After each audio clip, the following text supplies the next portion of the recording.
अल्हम्दुलिल्लाहि रब्बिल आलमीन वस्सलातु वस्सलामु अला सय्यदिल अंबिया'i वल मुरसलीन।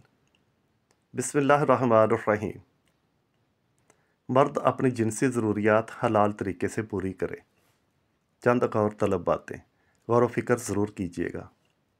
एक हदीस मुबारक है जिसका मफ़हूम कुछ इस तरह है कि नबी करीम सल्लल्लाहु अलैहि वसल्लम ने फरमाया कि किसी मर्द की नज़र इत्तेफाकन किसी गैर औरत पर पड़ गई जो उसे अच्छी लगी, तो उसको चाहिए कि घर आकर अपनी बीवी के साथ वक्त गुजारे।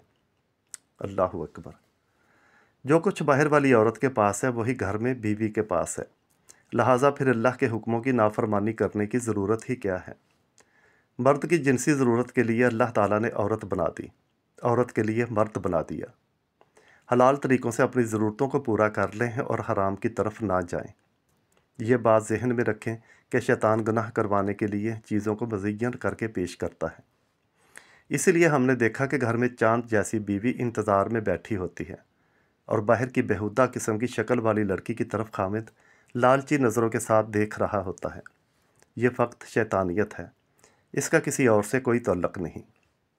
जब आप महसूस करें कि जायज़ तरीके की बजाय हराम की तरफ दिल ज़्यादा माइल होता है तो फ़ौरन देखें कि मेरे खाने में कोई मिलावट तो नहीं, मेरे अमल में कोताही तो नहीं, कि जिसकी वजह से मेरा दिल हलाल की बजाय हराम की तरफ खींचा चला जाता है, जन्नत की बजाय जहन्नम की तरफ खींचा चला जाता है। अब यह बात गौर तलब है कि जन्नत की बजाय जहन्नम की तरफ खींचा चला जाता है। अल्लाहु अकबर। हलाल खाने की यह बरकत होती है कि इंसान हलाल काम करने की तरफ मतवज्जो रहता है, लिहाजा मुकम्मल अज़्म व इरादा होना चाहिए कि हलाल कमाऊँगा, हलाल ही खाऊँगा और अपनी बीवी के अलावा किसी गैर औरत की तरफ ना जाऊँगा। अपनी तमाम ज़रूरियात हलाल तरीके से पूरी करूँगा। साथ ही साथ अल्लाह ताला से दुआ भी करते रहा करें कि अल्लाह ताला घरों में नेकी और दीनदारी वाली ज़िंदगी अता फ़रमाए। आमीन।